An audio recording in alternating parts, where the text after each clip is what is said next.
Привет. Привет, меня зовут Чендлер. Я недавно переехал в квартиру напротив и хотел спросить, не согласитесь ли вы сразиться со мной в постапокалипсическом мире за контроль над оставшимися в галактике источниками энергии? Конечно, сосед, заходи.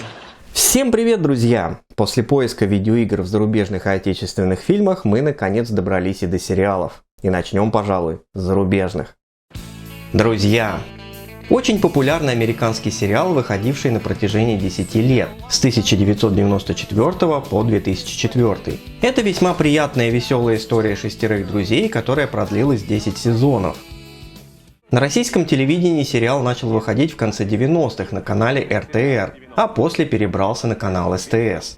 Загляните на огонек. Вас ждут друзья. Друзья на РТР.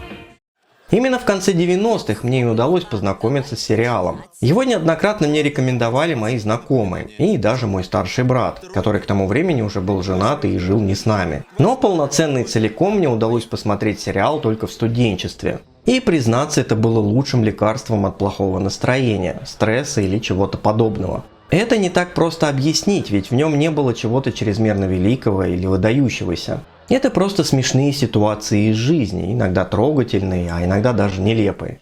Но сериал несет в себе изящную атмосферу дружбы или просто компании. Ты словно чувствуешь, что ты не один, будто бы герои сериала с тобой рядом в одной комнате. И ты вместе с ними переживаешь все эти ситуации. Смеешься, сочувствуешь, иногда переживаешь, но каким-то волшебным образом начинаешь забывать собственные проблемы. Или хотя бы относиться к ним проще. В этом и есть волшебная магия сериала. И, признаться, был момент в моей жизни, когда мне было очень плохо, но просмотр сериала «Друзья» значительно ослабил мои переживания и просто вынул меня из депрессии. Так, что же у нас с видеоиграми в этом сериале? Как я уже говорил, сериал снимался в течение 10 лет, и в нем есть периодические упоминания тех или иных игр, некоторые из которых даже засветились в сюжете. Был в сериале даже аркадный автомат, нередко попадали в кадры и игровые консоли. Уже в первом сезоне Фиби играет на портативной консоли Game Boy от Nintendo. Правда, не видно в какую игру, но почему-то многие считают, что это Тетрис, судя по картинке на верхушке картриджа. Но я вот в этом не уверен. На самом деле исполнительница роли Фиби Лиза Кудроу и в жизни большой любитель видеоигр. И даже снималась в рекламе Nintendo DS.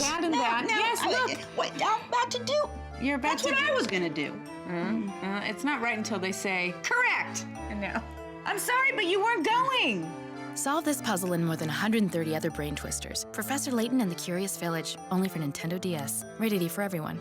А что касается первого сезона сериала «Друзья», Game Boy в кадре, по информации из открытых источников, был ее собственный. А вот что касается Тетриса, есть упоминание об игре и в 23-й серии 9 сезона, когда Рэйчел рассказывает, что играет в него на компьютере в рабочее время. Как правило, иду играть в Тетрис на другом компьютере. В 4 и 5 сезонах, что приходится примерно на 1997 и 1998, в кадре периодически мелькают консоли 5-го поколения. Вот вам и первая Sony PlayStation в квартире Моники. А вот и Nintendo 64 в квартире Джои Чендлера, где позже в 9 сезоне, когда на дворе был 2002 год, уже красуется Xbox. Попали в сериалы две консольные игры, и обе они для первой PlayStation. В 9 эпизоде 6 сезона Джо и Росс играют в Twisted Metal 2. Видно разделение экрана при игре на двоих и локацию в Париже, причем эпизод достаточно длинный. Twisted Metal 2 вышла в США в конце 1996 года. И это игра из разряда гонок на выживание, хотя как таковых гонок в игре собственно нет. А геймплей фактически представляет из себя десматч среди разнообразных персонажей на своем, можно сказать, уникальном транспорте.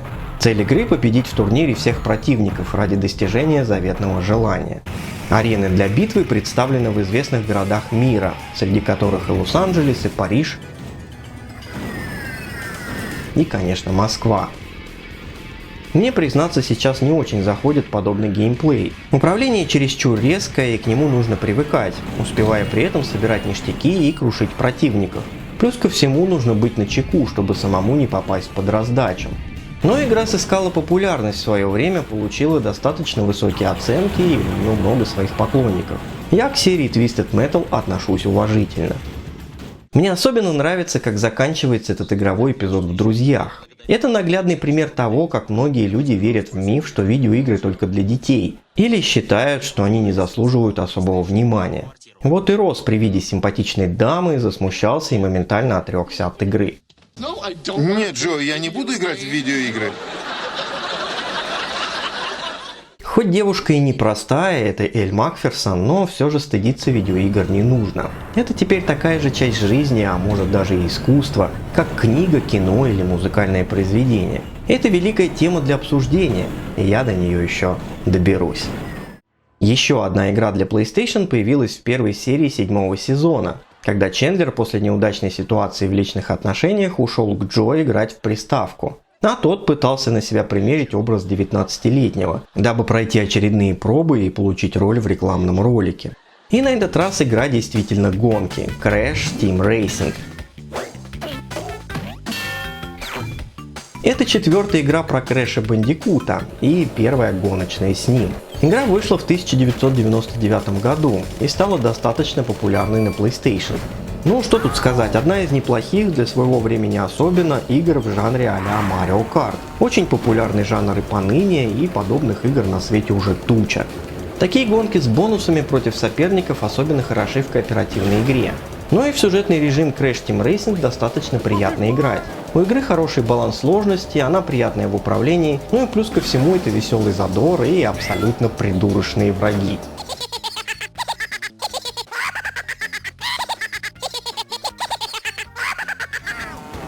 Я люблю карт-гонки, и Crash Team Racing отличная игра для PS1. Пожалуй, единственное, что скажу в минус, это присутствие немного бесячих режимов игры. Как, например, собрать кучку кристалликов за очень ограниченное время.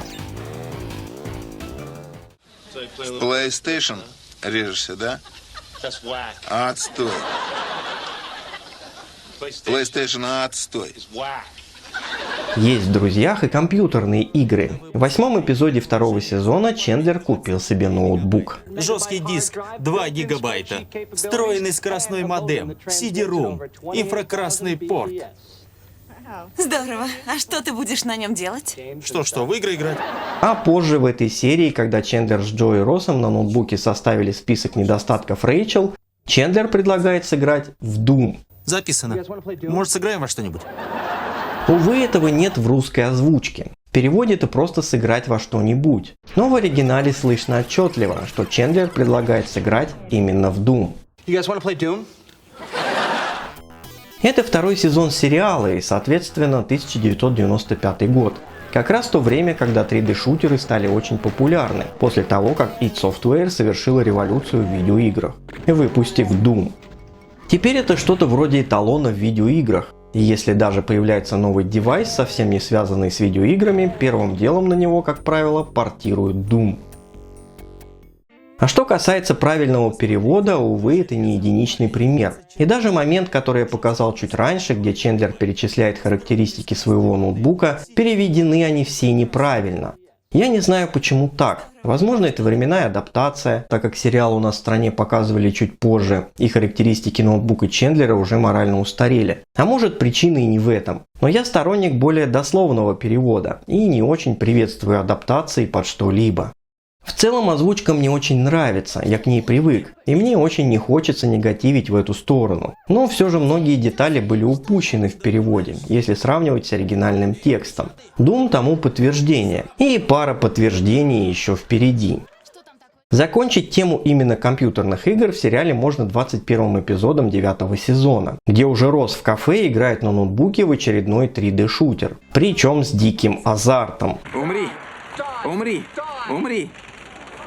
Тут я уже не знаю, что это за игра. Видно ее очень плохо и разобрать детали сложно. Я даже не вижу врагов в этой игре, и большую часть времени Росс просто стреляет в небо. Пишите в комментариях, если узнали, что это за шутер.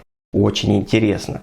Кстати, заканчивается игровой эпизод с Россом практически так же, как и в прошлый раз. Появляется дама, и Росс тут же сделал вид, что не играл вовсе. Профессор Р. Геллер. Эх, Росс. Ну и, как я уже говорил ранее, тема аркадных автоматов тоже засветилась в сериале. В 3-м эпизоде 6-го сезона, когда Моника и Чендлер съехались, они поспорили, как лучше распорядиться второй комнатой в квартире. И предложение Чендлера было обставить ее старыми аркадными автоматами. О да, это и моя мечта тоже. Мы бы купили старые игровые автоматы, они стоят $200, зато настоящие. Такие огромные. В русском переводе это так и звучит, старыми автоматами. Но в оригинале мы слышим, как Чендлер приводит примеры, называя таких мастодонтов аркадной классики, как Space Invaders и Asteroids. No, I mean you can buy old arcade games like Space Invaders and Asteroids for $200. The real... Вот вам и еще пример того, что русский перевод пропускает детали. Space Invaders была разработана Taito и вышла в 1978 году. И ее вклад в мировую индустрию видеоигр очень велик. Пожалуй, это тема для отдельного ролика. Но частично я затрагивал эту тему в ролике про аркадные автоматы Nintendo. Посмотрите, кто еще не видел. Asteroids была разработана Atari в 1979 году. По популярности в США она даже опередила Space Invaders. И до сих пор считается самой продаваемой аркадной игрой Atari за все время. Мне просто кажется, что игровые автоматы и красивая гостиная несовместимы. В красивой гостиной должен стоять антиквариат. Поэтому я и предлагаю не новые автоматы, а старые. Любопытно, что в сериале заходит речь о подобном. Ведь сейчас вложения в видеоигры – это уже обыденное дело. Цены на них только растут. Ведь это тоже часть истории, и она всегда будет востребована. В 12-м эпизоде 8-го сезона Фиби с запозданием дарит свадебный подарок Монике и Чендлеру – аркадный автомат Мисс Пэкман, хотя в русском переводе он почему-то Пак-Мак. Это автомат Мисс Пак-Мак. Обожаю. Очень жаль, что сам геймплей не показан, но автомату посвящена значительная часть сюжета серии. Чендлер наберет много очков в игре, написав в таблице рекордов неприличности. Моника попросит Чендлера их очистить, и они попытаются это сделать, просто вырубив автомат из розетки. Но это не даст результатов. Смотри. Ты только посмотри, все на месте. Наверное, в этой штуковине стоит какой-то примитивный чип-ром. В итоге бить рекорды Чендлера сначала попытается Моника, а затем это почти удастся Фиби, что приведет к забавному моменту в сериале, который не раз заимствовали в отечественных ситкомах.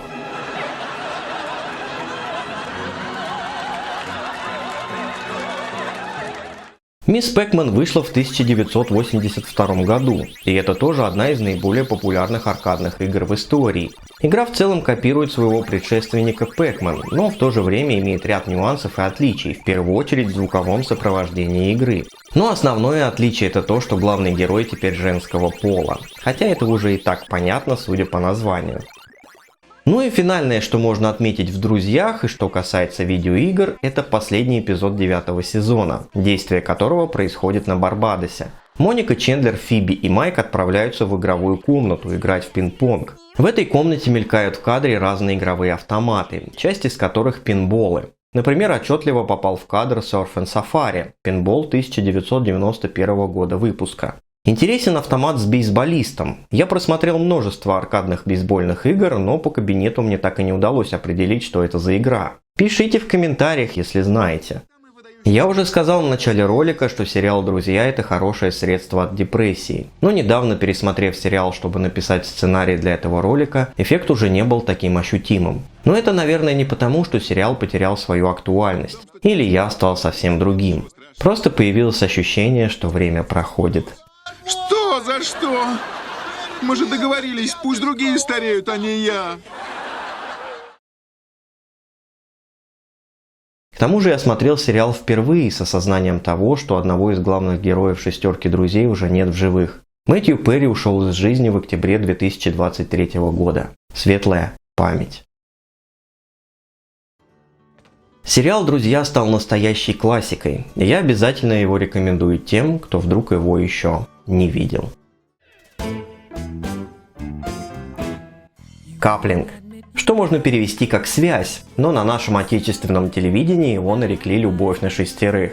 Это своеобразный британский ответ друзьям с гораздо более смелыми шутками, что касается отношений. Сериал выходил с 2000 по 2004, насчитывает 4 сезона и всего 28 эпизодов. Я впервые увидел его по телевизору, будучи студентом, и тогда он очень зашел, что неудивительно. Я был еще совсем молодым, и подобный юмор был кстати. Но и сегодня сериал воспринимается весьма неплохо. Некоторые шутки цепляют и заставляют улыбнуться. Пожалуй, краеугольным камнем сериала является персонаж Джефф, который, видимо, от сильного недостатка женского внимания зачастую в сериале выдает целые теории. Тут вам и носковая ловушка, и буфер обнаженности, капитан подтекст. Головка шатуна полетела к чертям. Перегрузка.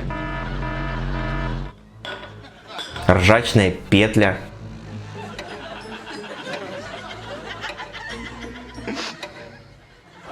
И великий ликвидатор. Любопытен механизм построения некоторых серий в сериале. То одна история рассматривается с разных ракурсов, то приводятся забавные аллегории, то экран вовсе разделяется для повествования двух историй одновременно. Ну а что касается видеоигр, уже в первой серии первого сезона нам показывают ярый игровой момент Джеффа и Стива за консолью PlayStation. Причем засветился даже фрагмент игры.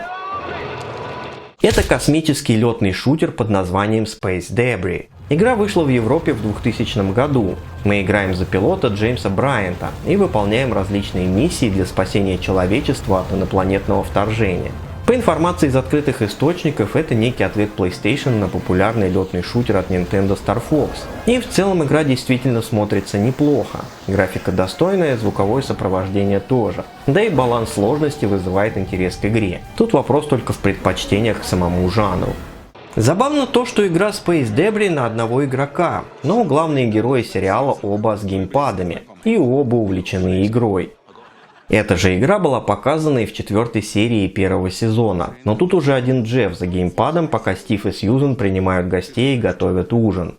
Признаться, Space Debris была единственной игрой, показанной в сериале. Да, есть еще момент в первой серии, где показывают заставку с игрой Зона Террора, но в реальности, судя по всему, такой игры нет. Зато есть информация, что она была специально разработана дизайнерами сериала, видимо для придания красочности моменту. Хотя в сериале речь шла о зоне в отношениях. У зоны новый король. Но ты будешь править в ней один. И хоть игр в сериале больше не показывают, но вот главные герои с геймпадами, да и консоли в кадре периодически появляются. Как, например, в 9-м эпизоде 2-го сезона. Причем с некоторых ракурсов видно, что PlayStation в данной серии не подключена ни к сети, ни к телевизору. А вот в первой серии 3-го сезона была показана уже 2-я PlayStation. Теперь заставь ее ползти. Не надо, чтобы она ползла. Ты уж поверь мне. Пишите в комментариях, о какой игре идет речь. Здорово.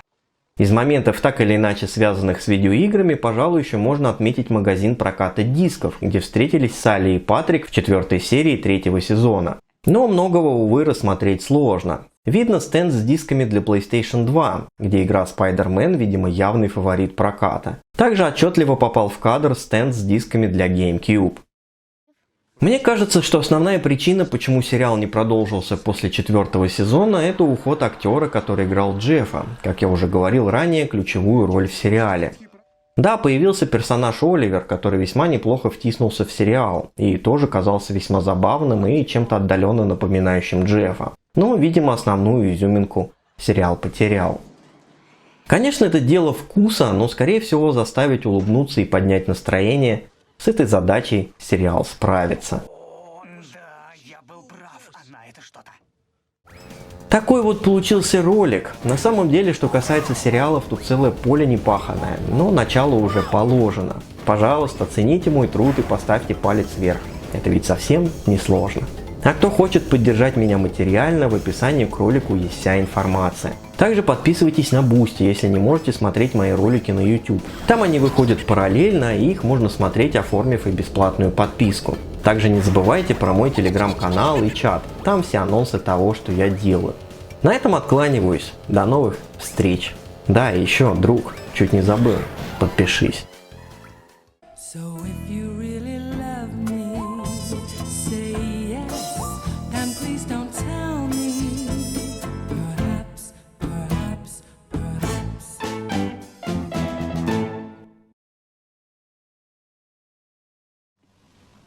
Сейчас я понимаю, что PlayStation — способ похоронить свою жизнь. Что? Да ты с ума сошел! GTA 6 в этом году выходит.